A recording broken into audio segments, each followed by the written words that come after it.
Yo, what's up? At the hottest podcast in the city, the smartest dumb people. I'm here with my nigga, that dude Johnson. You know what I'm saying? We go way back like 4 flats on the Cadillac. Y'all tune in every week or every time. Hit the like button, subscribe, do what you're supposed to do. Like, comment, share, tell your people about it. Y'all know what it is. It's the smartest dumb people. See, man, when you get that type of money, he literally sleeping with other people. So, like, this is a story. This is the best podcast in the city. Thank you. Appreciate it. I'm not pandering. You know what I'm saying? And they take vocals and, script and I started living on Tupac. you're a real hustler, huh? That's pretty neat. Into it. But I also met Team, they know she likes to go outside, play soccer by herself. We have to More than enough females. make sure, I want to tell you, like Snoop Dogg, he's an icon in all facets of life. The most biggest icon in the world. But I feel like they cheat stupid. They gonna get caught. Yeah, they cheat with their dick like we cheat with our mind. I feel like no more. But before I let you explain that, I want to show a little clip of a little monster. I'm on Pandora, YouTube. I'm on Students and everybody, Carl. I'm trying to find. It is what it is. Finally, we went to Dwight the Pimp. it's so immature to be like, what are you really doing with life as a There's two cats. No, you can hustle them anyway. There's two cats in high school. This is the coldest fucking thing that's going on the wall. These the realest niggas out Yeah, there. you already know. Like, for real. Like, this. God, I go off of the mentality of the woman, and I know if I know my woman. Smart Dummy. Let's go. Yo, what's up? At the hottest podcast in the city, the smartest dumb people. I'm here with my nigga, that dude Johnson. You know what I'm saying? We go way back like 4 flats on the Cadillac. Hey everybody, it's Say Something Sunday. We are back with the smartest dumb people. And so we have a special guest today, Ebony Crane. She is one of my best buddies. We went to high school together, and I wanted to have her on the show to talk to her about entrepreneurship and how she got into it. And she has this great fashion boutique with a lot of different style clothing, and she is like one of several boutiques here in Omaha, but I think as far as her boutique goes, she's had longevity in the game, because I've seen a lot of boutiques that have closed down or they really didn't have the traffic that they needed. So we're just going to talk to her today about how she got started, how the dream became a reality, and how she kind of put those steps into place. And then sometimes we have to talk about our support system too, because when you're an entrepreneur, you definitely have to have people that are going to push you to keep going, when you feel like it's not working, or when you feel like the money is low, or when you just have different contract aspects that's not working. Because a lot of entrepreneurs that do have fashion boutiques, they have to go out and find storefronts. You got to find the perfect location. It's got to have good parking, and then you definitely want to have a good property management team as well. So we're just going to talk to her today a little bit about how she was able to navigate that life and how the dream became a reality. So thank you for coming to the show, Ebony. But I do want to introduce Treese, my host. Y'all know that's my girl. We do this, every other Sunday, twice a month, whatever the case may be. We got a producer that kind of be on our ass a little bit, but we don't want to talk about him right now. welcome to Death Row. Yeah, for sure. Okay, but Ebony, so when you was just like at home, like, because Ebony has a great job, but she just wanted to develop something where she could just push out her passion and do something fun and also make money. So how did you come up with your dream, or when did you decide this was something you wanted to do? Anybody that knows me knows that I am the ultimate girly girl. Hair, clothes, fashion, anything. I always have friends who was like, how you wear this? What would you wear with this? Because I always kind of have fashion style. And I knew I wanted to do it, but I didn't have, I was asking people, or like, how did you start this? Or trying to find out information, trying to figure out. I knew I wanted to do it, but no one would give me the information. No one, it's like no one wants to see anyone else doing better than them. So no one would help me. So I said, I was talking to my godmom, and she lives in Houston, and she said, I have a friend, and she sells jewelry, and she said, just a little cute jewelry closet in her house. And at the time, I was no kids, just me living in the house. So I said, I should do that in the bedroom, in the back, just set up a boutique in the house. I still didn't know where to start at as far as how to get the items. I was kind of looking online, but it was still like Chinese or coming from China. I'm like, that's not it. Yeah. Stumbled across LA and New York has a wholesale market. Okay. I said I'm gonna go to LA. I booked a ticket. I booked it for 6 days. I'm like, in these 6 days, I'm gonna figure this out. I'm done asking people. I'm done hearing no. I'm gonna just figure it out. Went on my own. Just stepped out on faith. Went on my own. Day one, I kind of walked around the fashion district, and I seen people with suitcases, and they would have it looked like a baby carrier, but it would have full of black plastic bags. It almost looked like trash, but they were really clothes. And so I was asking them, but LA is like tons of different races. So a lot of people were Chinese or they spoke Spanish. So of course they didn't know what I was talking about, and it was never a lot of black people. So downtown, and so I'm like, okay, I'm gonna figure this out. So I just went into one of the wholesale markets, and it was a factory, and I asked, like, how do you buy this? What do you do? So this was day one, and they had a young girl in there who was they modeled, who was taking the pictures. She told me like, if you go on this area, you will see more stores for trendy stuff for young people. I'm like, okay, this is day one. And I seen people pushing suitcases, but I didn't know why. So day two, I found the wholesale market and I found the stores. I'm like, okay, I'm gonna start buying stuff. Then I was getting bags, because you get 6 at a time. 2 smalls, 2 mediums, 2 larges, or plus sizes 4 at a time. So I was getting bags, but I didn't know how to carry them. I didn't know what to do. So I'm like, that's why they got the suitcases. So by day, I was like, okay, I'm gonna pay, I'll be back. By day 3, I had it. So I was able to get everything by day 3. But by then, I was there for 3 days. I still had 3 days left, so I kind of just toured LA to figure it out, learn more, get more experience. But I found out probably by day 3, I was ready to come home because I bought everything. It was cash and carry. Okay. I came home. I started the boutique. I had a bedroom. I had somebody come over, make shelves. I used some antique Goodwill pieces, sold jewelry. Different kind of contemporary unique pieces that stand out, and I just started from there. And I kind of asked my friends. I have fashionable friends, so I asked my friends, like, I want you to put this on for me, let's take pictures. And I started out doing trunk shows. My family owned a liquor store. My grandpa gave me what I needed, and I was like, I need to make this, how can I make my boutique stand out and get people in Omaha to know me. This is just starting in my house. Yeah. So I did trunk shows, and I provided unlimited alcohol. The thing with unlimited alcohol is they get drunk and they spend. Yes. They spend. Yes. So I provided all the food. That they didn't have to have any food. They came, and it just took off. It blew up. Like it was every Saturday, Sunday, sometimes Friday, Saturday, and Sunday. At the same time, I was working. So I was working Monday through Friday at MUD, full time. And then Saturday and Sunday, full weekends, doing trunk shows and selling clothes. It just took off. It blew up. Yes, ma'am. And it's a damn shame that you have to call out of town to get answers that you need in order to, fulfill your dream. Have to do your own research when you start a business, because people will not give you the game for free. Especially sometimes even if you offer to pay them for some business advice, they will not. I think if you pay, I think they'll definitely. But they're going to give you everything.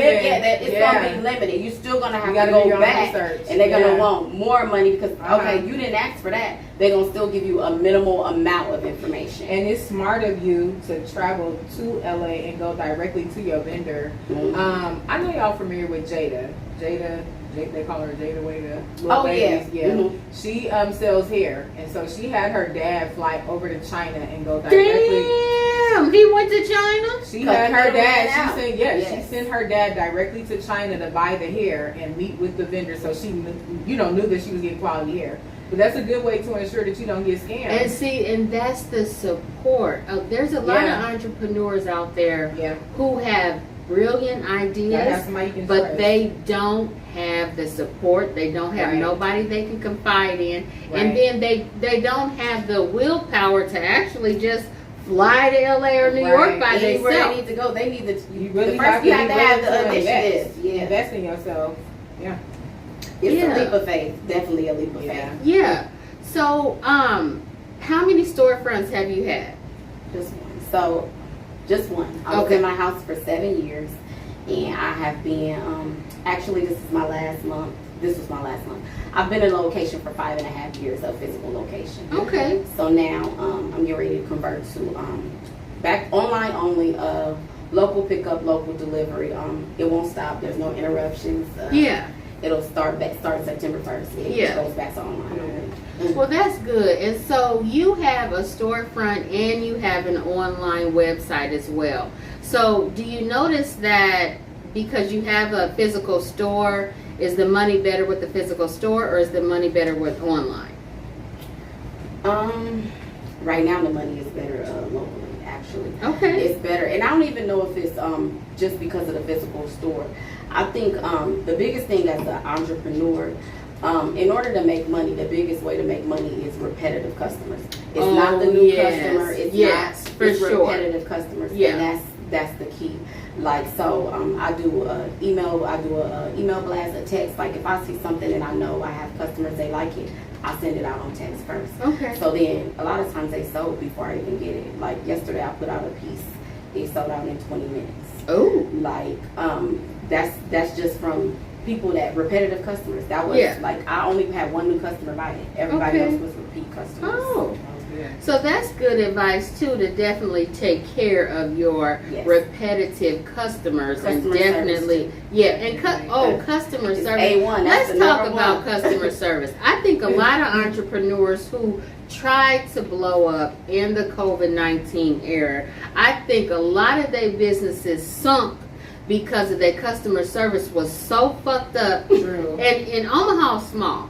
Yeah. So if one person, let's say a food vendor, you buy food from a food vendor and you like, you know what, this food is not right. Can you make me some more food? And then the chef or whatever is shitty to you.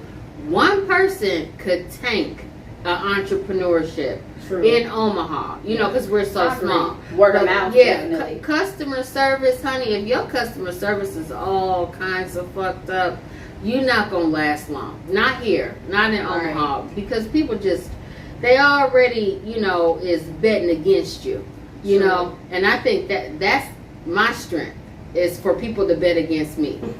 If you bet against me, you talking shit about me, I'm not gonna do it. I'm not gonna be successful. I'm I'm gonna gonna show you. I'm show gonna them. pop that motherfucker, and you gonna be like, "Oh, what she did to her? Congratulate!" You know, the little fake congratulations. I'll take it You get because that. you can't do nothing but respect it if a person prevails over that hate. You know what I Right. mean?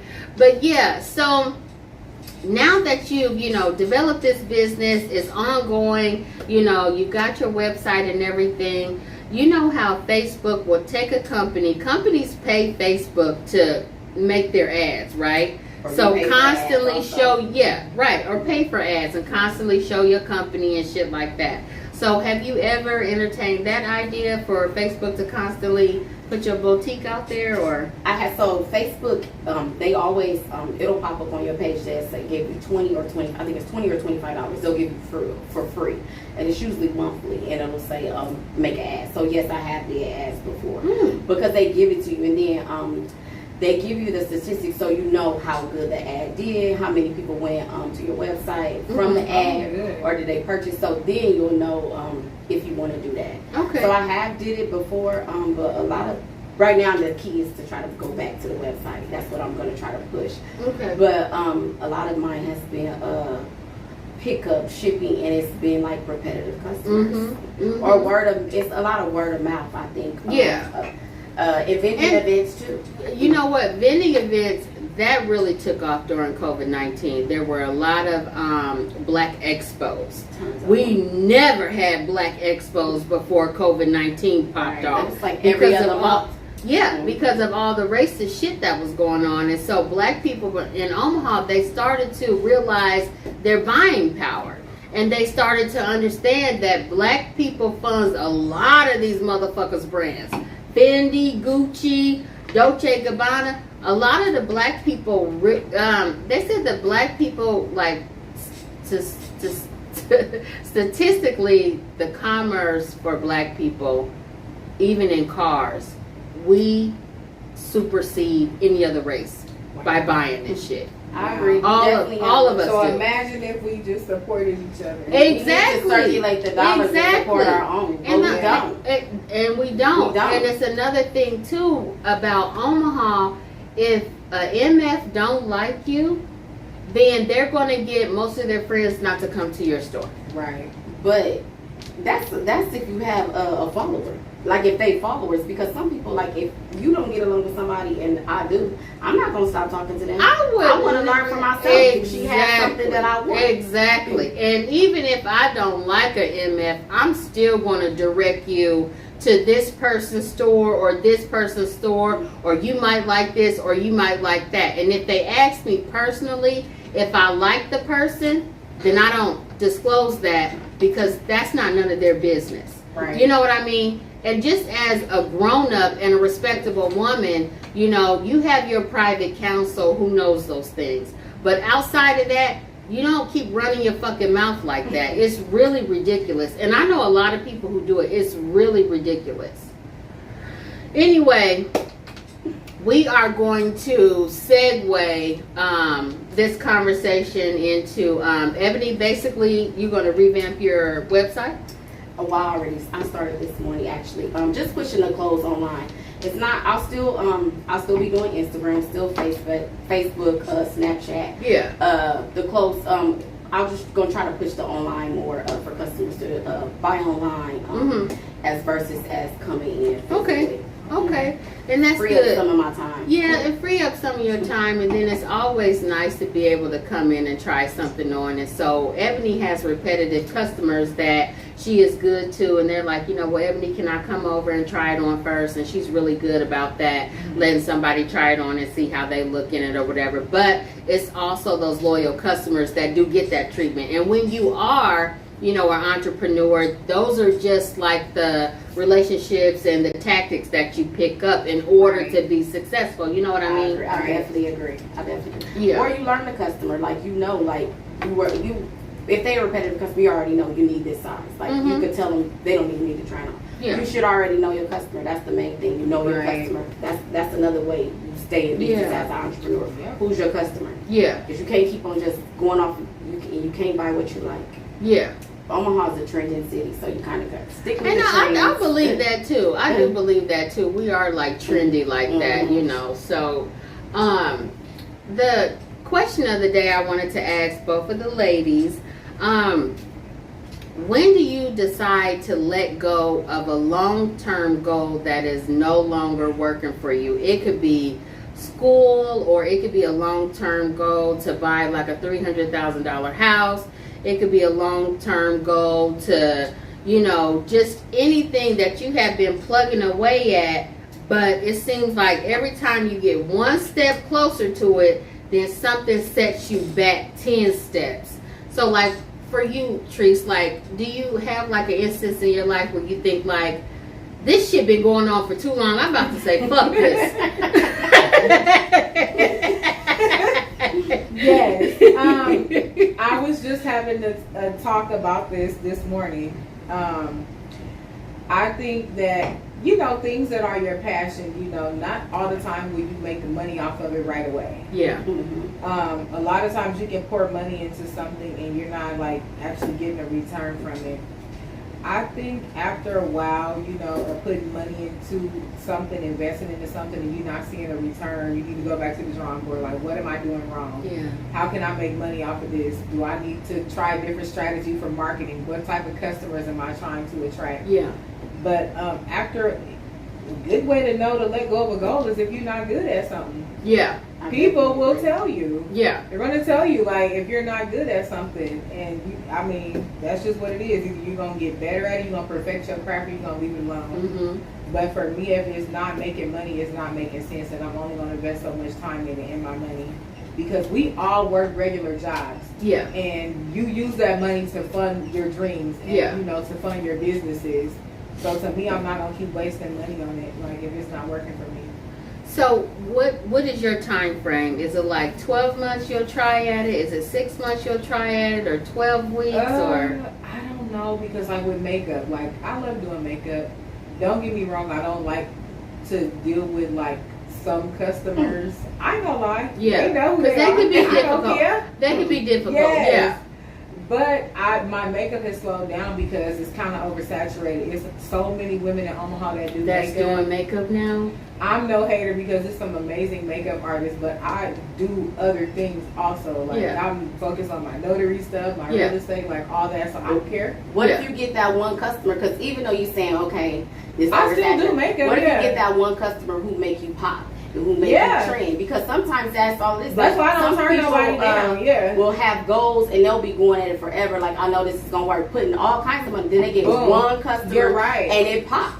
You're So, right. It's some I don't think people- you give up. Maybe No, I don't. pivot and try to tweak the goal. But I There's wouldn't some- stop the goal. No, there's some people that I get and they go to like the bigger makeup artists in the city and they go like, oh, well, such and such canceled on me last minute. I don't do that. I'm very professional. So then they come to me and be like, dang, well, you do a better job than such and such. And I'm like, oh, thank you. Mm-hmm. I'm not messy. I'm Yeah. gonna collect my coins and, you know, Yeah. have a nice day, beautiful. Mm-hmm. But it's true, and that is, you know, how you get your name out there, Mhm. you know? Yeah. So, Yeah. Yeah. Because you never know who that one person will be. Exactly. yeah, So what exactly. about you, Ed? What you think? I don't think that I have any long-term goals that I've given up on. I don't Mhm. think that I would give up because nothing really is going to come to you easy. Nothing is going to Exactly. come automatic. Sure. Everything is going to take time. Yeah. So if I know that it's not working and I have this goal, it's not working for me, I'm gonna see what I can do to change the goal, or how can I make this happen for me. But I don't think that I ever give up on my goals at right. all. I may just change I do 5-year goals, 10-year goals, like I write them down. Mm-hmm. But I'll just tweak it. I don't Okay. give up on anything. Because see you kind of like a pit bull. Once you find something that you really want to do, you're not going to let go of it. Exactly, because I know I'm gonna And make so, it happen. and Yeah. so you basically are just going to pivot it, but you know this is for you, this is what you want to do, and you going to make it happen no matter what. Exactly. Okay, that's good. Now for me, I had a goal to be a director of this clinic by 5 years. So I end up staying 7 years in the clinic, and you know what? It was during COVID-19, and so I just was like, you know what? This is just not going to happen for me because they don't want me to bust into this position and put everybody who's been in it to shame. And I knew that. And so I said, you know what, this is no longer a goal of mine. I'm going to go home and I'm going to spend the rest of the time that I have with my grandmother. And that's what I did. Yeah. And at that point in time, before I let go of that long-term goal, I had to reassess what did I have in order to sustain Right. giving it up. Right. So I had money saved that was able to, you know, keep me off work, you know, until my grandmother passed away. And then I was able to, you know, complete my master's program and then get into another Right. job. And so now I'm at a point to where I have a long-term goal, basically to be like a program analyst or Right. something like that for public health with veterans with the VA. So, and I'm only going to give them 24 months in order to bust into that door. And so now that I'm older, my, you know, concrete goals that I want to accomplish, I'm just not giving companies that much of my time no more. True. Because I don't have to. Yeah. You know what I And you mean? can almost always start your own. Exactly. During the pandemic, I think Exactly. that black people definitely discovered Yes, they like, did. nothing is guaranteed. So many people lost their jobs, they got laid Yes, off. they did. And Yes, entrepreneurship they did. was booming. Yeah. So you can Yeah, start and your it own still is. business And and it figure still something is. out for your degree. Yeah, yeah. And that's something I got on the back burner too. I haven't really developed everything that I want to do as far as that public health program, but that is something that is, you know, in the works as well. So that's kind of how I figured how it needed to go, or it needed to be ended, or, you know, in order to basically make the goal real. You know, it's like, fuck it, I'm gone. Right. I just, you know, I wrote these MFs a letter, and shit, that night, that Wednesday night, I had cleared my shit up. It was a letter of resignation. You Yeah. didn't even do 2 week notice. I had something Sometimes like it's that. like that. Look, something like that. Yeah. But shit, I was like, look, That's it. 7 years of my time, and it's time me to get the fuck up out of here. Sometimes you have to do it abruptly. It was abruptly, and Yeah. it was for my mental wealth is why it was so Yes. abrupt. But so anyway, y'all, so now we want to get to talking about something that we think the people want to talk about as well. So this guy, he did this podcast. He was talking about how women want these unicorn niggas, and they don't. Men, please chime in. And they really don't want to deal with We wanna the hear real from you. man that is sitting right in front of them. So I want y'all to check this clip out, and then come back and talk to us about what y'all think. Unicorn nigga with long dick and a lot of money and a weekend house, and this nigga write poetry and can draw, and he a thug and he can fight and lift weights and don't eat pork. You crazy? Unicorn nigga with long dick and a lot of money and a weekend house, and this nigga write poetry and can draw, and he a thug and he can fight and lift weights and don't eat pork. You crazy? Unicorn nigga with long dick and a lot of money and a weekend house, and this nigga write poetry and can draw, and he a thug and he can fight and lift weights and don't eat pork. You crazy? Unicorn nigga with long dick and a lot of money and a weekend house, and this nigga write poetry. Yes, come on. No, not Okay, everything's on there. so look, we was talking while the video was playing, and so you know he said, you know these look, these Hold on, let me women, get it out. these Come women, on, He say said- ever give all the He topics that said you said. women want nigga that got a long penis, that's wealthy, got money, got a weekend vacation house, lift weights, write poetry, and can fight. Ladies, come on now, that's unrealistic. Yolanda, go. listen, it's unrealistic, but y'all missed the point when he said, but y'all want to come, the women, y'all want to come on these dates with lace fronts, fake nails, fake eyelashes, fake asses, fake titties. He said half of y'all ain't got no money in the bank, but Ooh. y'all want these unicorn niggas, these niggas that don't exist is what he's trying to say. And so, you know, Let's get into it. look, Guys, chime in, please. Look, when I'm out here dating, I always date who's sitting right in front of me. Yes. I am not looking for no potential at this point in time because I'm 42 years old. So, honey, what can you bring to the table? What can I bring to the table? And we gonna deal with each other as who exactly we are. I'm not gonna deal with you as a dream or a fucking idea of who you are, because that's gonna set me the fuck back thinking that I'm dealing with somebody who got a weekend house, long dick, money long. He could fight. You know, I might be dealing with a nigga that can't fight. But And why hell, do you want to fight her as a grown woman? Why are you having altercations? Why are you even looking for that? Right. No. We adults. How Right. old? No. How old is the woman they talking about? Because a woman with her shit together is not wanting those things. No. We want security. Mm-hmm. That Security no, is protection. no. You gotta be able to fight. You gotta be able to protect your security. Sorry. I'm not looking for no man to fight. I'm not fighting. No So that's one. why you need a man that can fight. I'm grown. I'm 43, and my man is older than me. We definitely not fighting. What y'all No. Why would we be fighting? Why would I even be in those circles where I would be come in a circle where I would have to fight. All right, so what if somebody ran up on you in your boutique and you gotta call your man? You can't call your man because you can't fight. Oh, no, I don't got that kind of man. I could definitely call my man. Well, there you go. That's what I'm saying. You need I somebody could to protect definitely call my man. But if I was a single woman and I was in the world right now trying to find, like if I was in a dating pool, I would not be, like, if that was my first date, I'm not asking the person, can they fight? Like, no, those characteristics that he's saying, that would be what I would be looking for Right. at all. Yeah. Mhm. Yeah. So what do you think, Trees? Oh, I think that with some women, their expectations are too high. Mhm. I definitely agree with They have that. unrealistic expectations of men.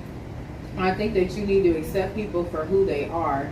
Men, they go through stuff too, and a lot of times you meet somebody, they're not going to be the best version of themselves. People always talk about, come to me healed. You're never really fully healed. Life will beat you down, and Oh yeah, everybody goes through healing shit. is a lifelong journey. It is. Like, Yeah, you're never that's going to be lifelong. this Yeah. 100% perfect person that's healed and that's not going through anything like, hey, I'm perfect. Hey, nice to meet you. That's not going to happen. Yeah. Except the key is to accept people for who they are, but let a man be vulnerable. Like, men struggle, they go through shit just like we do. Like, Yeah. financially, all that. Like, women expect for men, some women expect for men to be, like he said, have the weekend house, be able to pay for all the dates, wine and dine.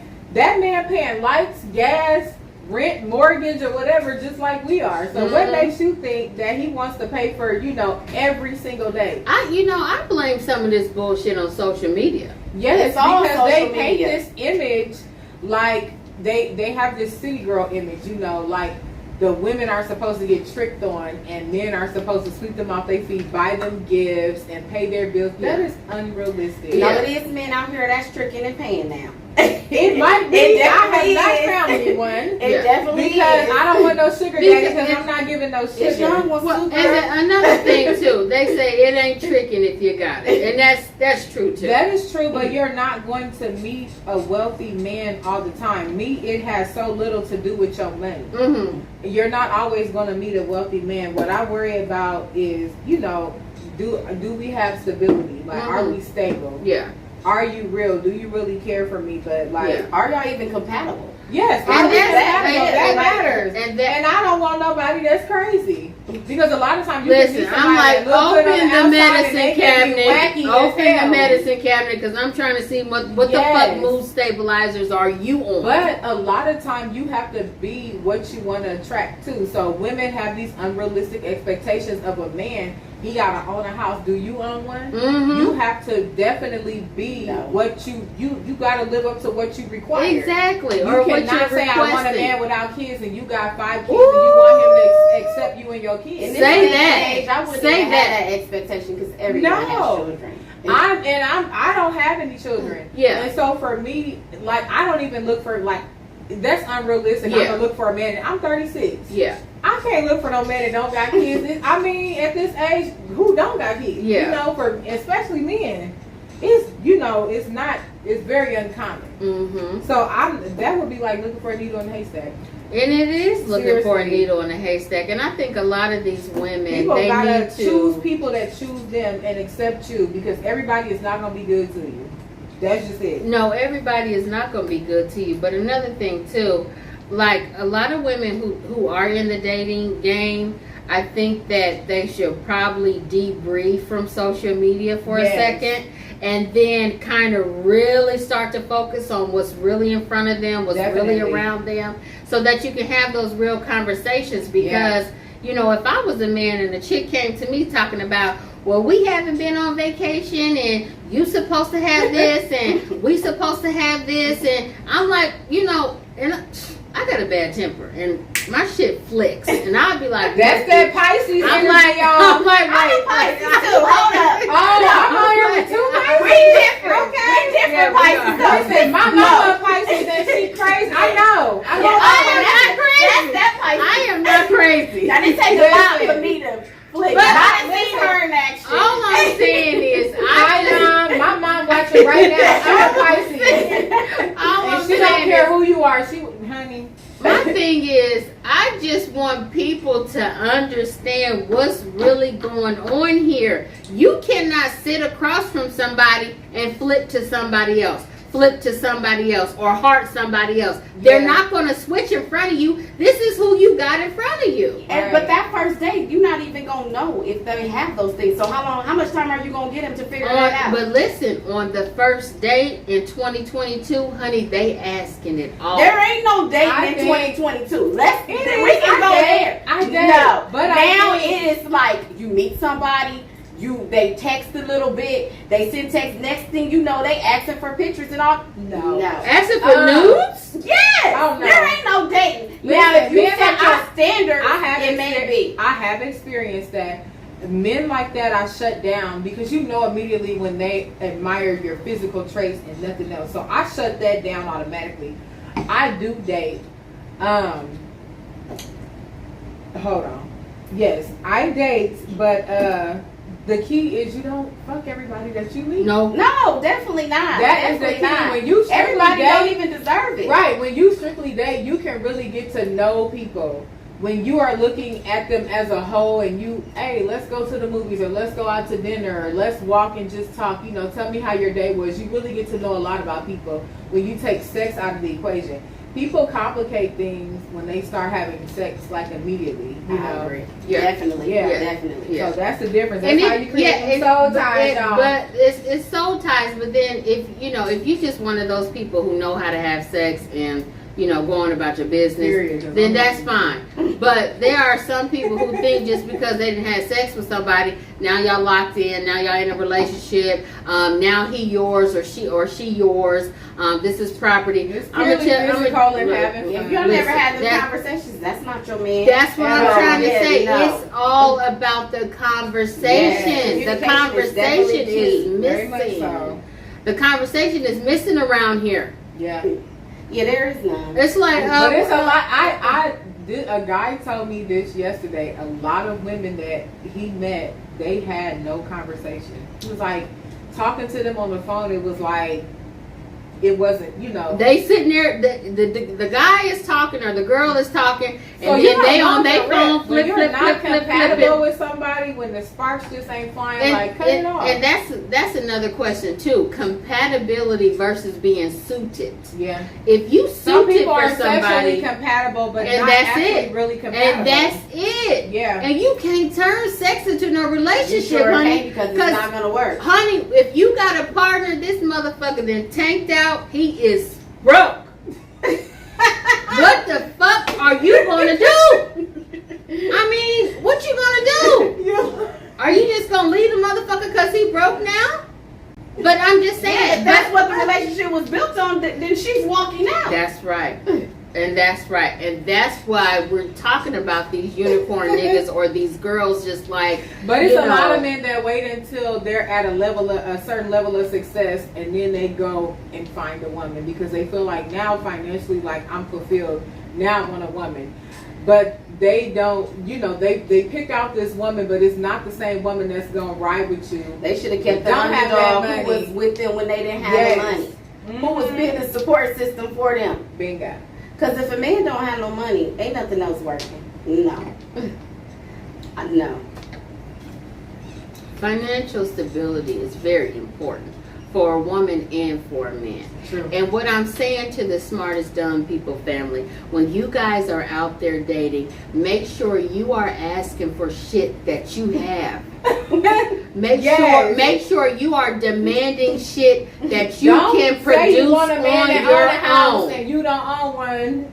Yeah, You I'm know. just saying, don't ask for all this shit and you ain't got it either. Right. And so we just need to be more realistic about what's going on. Or and tell the person, when you date and tell the person, this is what I want, we can do as Accept a team. people- let Like we people can be do who they as are. a team if we gonna be together. Mhm. That's just my thing. I don't even care if I date a guy and it's not working for me. I'm gonna still let you be who you are. I'm not Yeah. gonna set no expectation. I'm gonna let you show me who you are. Yeah. If that doesn't work for me, I'm gonna let you know. Mhm. Like, hey, that shit you pulled the other day, we good. Mm-hmm. That's it. Yeah. But I'm gonna let you be who you are. I'm not gonna set no expectations. And then when you give people a cheat sheet, you tell like, I want a man that's like this. I want a man like you said that reads me poetry, that lift weights, that can fight, all that. Some people will try to be a representative. They gonna try to be, they gonna try to be that image that you painted for them, and they can't live up to that. But in the long run, they can't live up to it. They can't live up to it, and that's the key. I don't get and no so cheat when sheet. they So show when I meet a guy, he be like, "What kind of guy do you want? Show me. Who are you?" Excuse me. That shouldn't even be a Who question. are you? Exactly. What kind of guy are you? Some Don't people ask me like, what kind of guy are you? What are your deal breakers? Like, you know what the basic deal breakers are. Don't be on games. Don't be lying. Listen, don't be playing with don't me. ask me Don't what have kind to of say guy no. you are. Don't ask me. Hold Hold on. And that's another question that should not be asked on no motherfucking date, talking about what kind of guy or what kind of woman do you want. Because I'm going to tell you, I want a unicorn nigga. That's what I want. But can you in reality be that? Jessica Powell said, but that's where it gets hard because the men are more uni and not bringing the corn. Well, and For me, I don't really be worried about money. I will say that, and that's probably been where I went wrong at, because I was too humble with some of the. They gotta bring something to the table. Definitely. No, they can't come empty. I They never have been to worried bring about something money to the table. because me, I'm gonna take care of me. And then I was more that, oh, can you make me, can you make me smile? Can you do?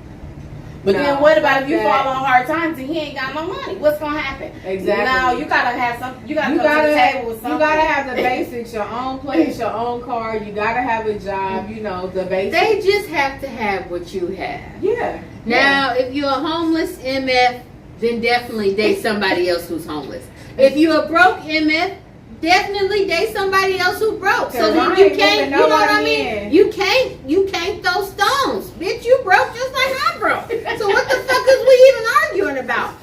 Be even keeled. Be, equal to each other. And then that way you can't throw shit in each other's face. You know what I'm saying? When those arguments pop up. You know what I mean? But, so we done talking about the unicorn nigga. Anyway, we gonna segue to a black entrepreneur who has a storefront, and she had excellent customer service, and we want y'all to check this clip out, and then we're gonna come back and talk to y'all about it. I just had a customer leave my store, and I'm legit like holding back tears, bro, because like the level of just racist shit we still deal with is insane. It's insane. So it's a new day. I've calmed down, so I'm ready to tell the story of what happened. So I had a customer come into my store yesterday. She said she was looking for some things for her granddaughter, and I proceeded to help her like I do every customer that comes in here, recommended things, etc. So at this point, we're just having small talk. I asked her how she heard about my store. Was she from the area? She's sitting down looking at shoes at this point. And I told her I was from Virginia Beach too. And I mentioned something like, I opened a few months ago or something like that. And like, it's still just like very, lighthearted conversation.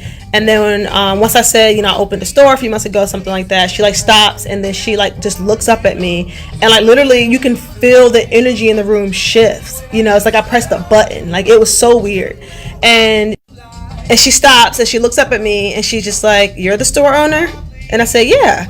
And she's like, "Oh, I thought you were the help." And I was like, "What?" She said, "I thought you were the help."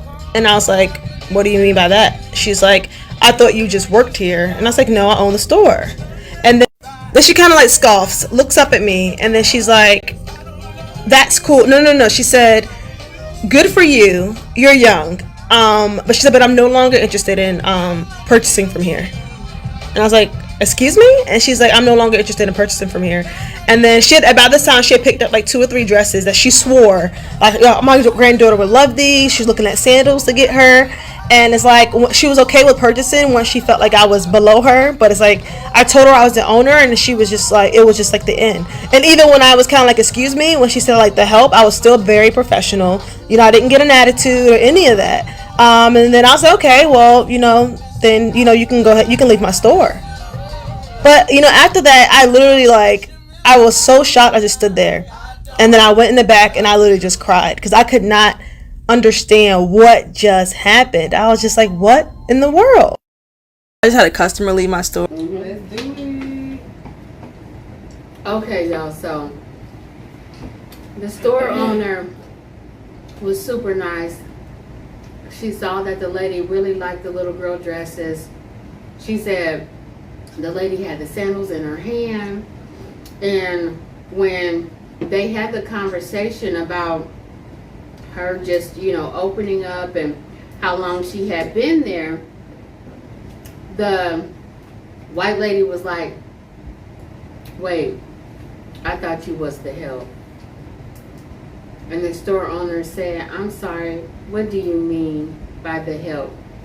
Because we as black people, we always give white people a chance to correct themselves, a chance to understand that they're being racist, a chance to understand that they are discriminating right now, right in front of you, and it's not okay. The white lady said again, I thought you was the help. Blatantly in her fucking face. Wow. And this is a store in Virginia. And so she said, no, ma'am, I'm not the help. I do own this store. And so she said, well, I'm no longer interested in the purchase. And she walked out. And so when it first happened, the owner of the store, she couldn't even tell the story because she was about in tears. Because she had worked so hard to get this storefront. She had worked so hard. And what you guys don't understand about fashion boutique entrepreneurs, CEO owners, they handpick every fucking thing. Yep. And it's hard to handpick 1,000 items in your store for purchase. And when you're picking 1,000 items, you're thinking of 100 different customers at one time. This is a lot of fucking work. It's a lot of energy. And it's hard. It's not easy. And so, just like she was thinking about all kinds of ethnicities and cultures when she picked out the items for her store, this lady walked in and was like, oh my God, my granddaughter would love this. My granddaughter would love this. And so as an entrepreneur, she is thinking on a master's level of what each type of ethnicity would like. This white lady comes in, she likes these things, but she finds out the owner is black. She don't want to support the owner, and so she leaves. And so my question to you guys is, how many chances do we give these racists? 0. I don't think that everybody is racist though, so you can't say 0. Everybody is not racist. I can say from my experience that there is some white people that love black folks. Right. That absolutely are appreciative, I wear several hats. One of them is I work in the healthcare field. What I have experienced most recently is I work in a rural area where white people they haven't really been exposed to being around like a lot of black people. I can say for the family members that come in, they're rude. A lot of them, they won't speak to you. They won't say anything to you. But we are the ones that provide direct care, to their mom, dad, grandparents, whatever. Yeah. They're rude as hell. And it's actually some of the white people that take care of them don't do a good job. Oh, I'm glad you pissy. mentioned that. They leave them shitty. It's a real thing. It's a real thing. It's a real thing. Give them good care. They don't even give them their, It's a real thing. A lot of times their medication and stuff that they're supposed to have. I can't, obviously say like the facility that I work for right now that I'm under contract with, but I can say a lot of them, they're rude. And that racism they are raised that way. Yeah, they're raised at home. Definitely. That's learned behavior. You didn't learn that in work. You learned that at home. Yes, I took care of a white lady, and at first when I walked into her room, she was kind of like, standoffish. She's like, what are you doing here? I'm like, you hit your call light. She told me what she needed and everything, and as we got into a conversation, she was like, well, these girls came in here, and they didn't really take good care of me, and this, and that. So by the time I finished with her, she was looking at me, and she was like, thank you. Mm-hmm. And she didn't know that I knew, but she had one of her kids on FaceTime the whole time because she had a tablet. Yeah. So she had him on FaceTime the whole time that I was providing care to her, you know, and so she was like, thank you. And she was looking at me like, I didn't expect for a black person to be that nice to me. A lady that I took care of just yesterday that had like dementia, she was like, I really like you. Thank you so much for helping me. Yeah. So that matters, you know. Yeah. Whether when you come to a facility, whether your family members have Alzheimer's, dementia, whatever, like they know who treats them well. Yeah, they never forget. Know the people that are gentle with them. And that's what I'm saying. People never forget how you made them feel. Exactly. They don't. And so, like, I tell racists all the time, y'all hate black folks. It might be a black person to save your life one day. Hello. And there actually was a surgeon, a black surgeon, and I think this went like viral. It was a lady admitted to a hospital. They told her that her situation was life-threatening, that she needed surgery. She hated black people that much. It was a black surgeon that was available to do the surgery, and she told them no. And died. Did she die? I cannot remember, but I do know that she refused to have him do it. And he said that he was okay with it. Like, hey, you don't want my help? But listen, too. in the healthcare field, if they refuse, honey, yes, sign this document and you refuse. What I can say is in the healthcare field, I don't take no shit. I don't care who you are. You're not creating opportunity. You can't snatch the rug out from underneath me. I'll roll that motherfucker No, they can't up and take hand your it to you. education away. No. You're not going to ever snatch an opportunity away from me. But You know, I do not take that. My That thing racist is, shit. you know, as a store owner, if I was a store owner and the lady was like, I thought you was the help, I would have politely took the dress and the sandals out of her hand, and I would have been like, I'm sorry, ma'am, but none of these items in here are for you. And I'm going to need you to leave. No. You can't do that.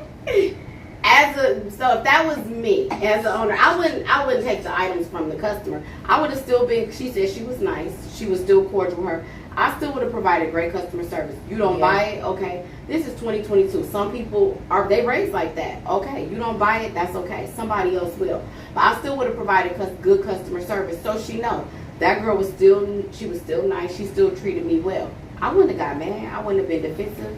You are who you are. Okay. Yeah, I want to read some of the comments too, because thank you, Brandy. You hitting on something. You really are. Brandy said they don't flush the toilet. They don't cover their mouth when coughing. They don't want you to wipe their ass. They Brandy's act a like nurse. they act She's like one of our loyal I don't followers. play them games. Thank you, Brandy, because that is true. I have served so many people that they will sit and they will cough in your face like you're nothing to them. I want to say something. Go ahead. To what she said. Okay, About- producer I have to. from Death Row. Y'all not reading my fucking comments, and I've been trying to comment on Okay. this. You So no, but what you said about being polite to a customer that's being rude to you. See, this is the problem. The problem is when you do that, you're now living in her world, and you exist in this world too. So when a motherfucker's rude to me, I don't give a fuck what the business is. If you already let me know you're not going to purchase anything from me, and you're offended and appalled that I run this store. You okay? Okay, so at that point, if you're still polite to her, this is why. So what happened is, you're never going to change a person's opinion that doesn't understand that their opinion. Even if I say something, it's still not going to change her opinion. She learned that behavior from somewhere. And I'm sure that she has encountered other people when she been racist before. My water went down the runway. Okay. But I'm saying, like, that's called living. It's literally, there's a psychological term for it. And when you do that, that's like Yolanda telling me the wall is black, but I know the wall is brown. I have to explain to Yolanda the wall is brown. Like, and it's okay sometimes, but when you do what you said, if Yolanda said I'm not gonna be rude. Like, I'm not gonna be rude, especially in my And business. 'Cause what if it's other customers in there? I don't want them to see me clowning because that's making me lose money. Well, we talking about her. So We talking about her in an individual setting. All right, so it's just you and her in the dressing room, nobody else in the store. Same scenario. You're going to be polite to her for what if she's being rude to you? So no, I probably would have took my items, yes, but I'm not gonna be rude. To me, it depends because I do check people for free. You gotta check. You gotta check It really depends because I feel like some things it's a teachable moment. Yeah.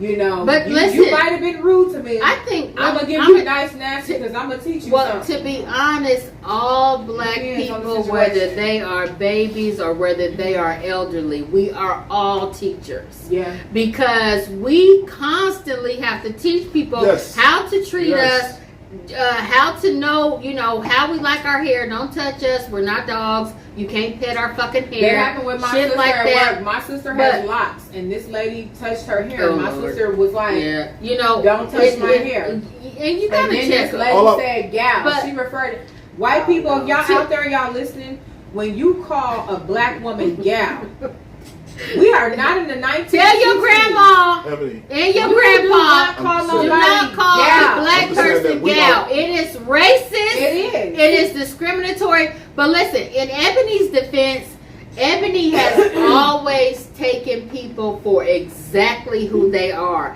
She has never been caught off guard if I'm somebody nice, was but I'm racist twice to as her, ignorant and I or assure if you. somebody was mean to her, or if somebody did something underhanded to her. Because Ebony has a sixth sense Yeah. and who people really are. And so if a racist person came to her store, she wouldn't be caught off guard. And she would definitely be super nice, super courteous, and say as it's black people, okay. so I got a question for y'all. As black people, when do we stop having to adjust to the fucking Listen, world? it's Because we do that already but at work, it's- like you just but said. it's on an I know. it's on an individual I know. basis, I'm and not. it's what you have been through in your life. Because Now, listen, I'm gonna tell you why 7 now. years working for a racist healthcare system, I absolutely won't give a I'm a- motherfucker another chance Thank you. to do it to me Thank you. again. I'm gonna tell And you You're right now. confrontational though, so you gonna say something from the jump. Like you, soon as somebody say something wrong, it's a fucking trigger for you. You gonna be off the And dip. for me, What the fuck? That's gonna be you. I'm not really a confrontational person like that, but if I see that you have overstepped your boundaries, we going there. Yeah. And I had a guy that said to me, he was like, oh wow, they don't pay you people enough. Mm-mm. He They said, don't. Oh no. Hey, But yes, the they fact do. that he said Hey, you let me tell you people, something. I'm compensated well, and I told him that. I said I'm compensated well for my job.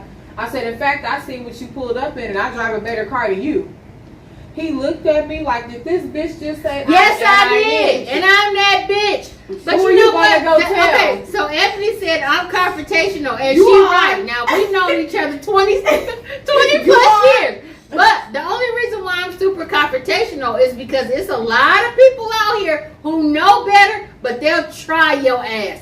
And don't try me. Don't They try can me. you. Don't try me. Jesus. Try Jesus. Try Jesus. Try Jesus. Don't try me. Because I will throw these hands. And I have said that on several boards before. You gonna fight. You ain't even so. I'm just probably gonna get smart. My mouth is mine, but she you gonna know, want to fight honestly, from the it's, fucking jump.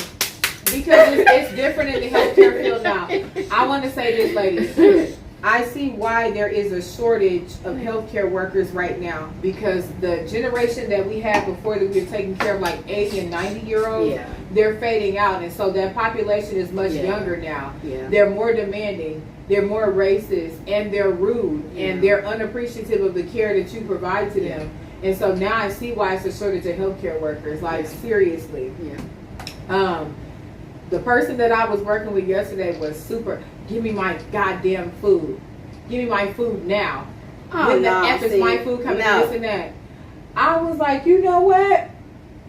I'm gonna give you your food, but you can't ask me for nothing, and you cannot speak to me that way, like at all. And it was like, oh, he's always that way.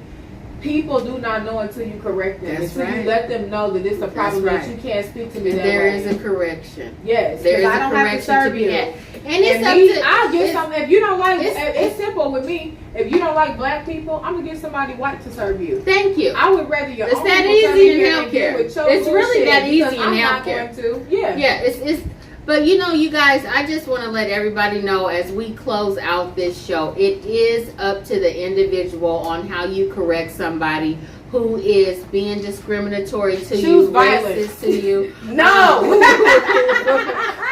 No. is picking on you or being mean to you or Hey, being it's on a underhanded. case by case basis. Yeah, It exactly. is. It Don't is. choose It's a violence case- from the case- jump. look, Y'all no. listen to me. Listen, Case choose by violence, y'all. case by case basis, and definitely stand up for yourself. Stick up for yourself. There's several approaches Keep to it classy, get keep it professional. yeah, if you can, you know what I mean. Sometimes you can't. And anyway, we want to thank Ebony for coming on and giving us those financial gems to the longevity and letting us know to take care of your loyal customers. Definitely be Come on in here, courteous and nice, and definitely come on, take care of those guys in order for you to stay successful in your entrepreneur life.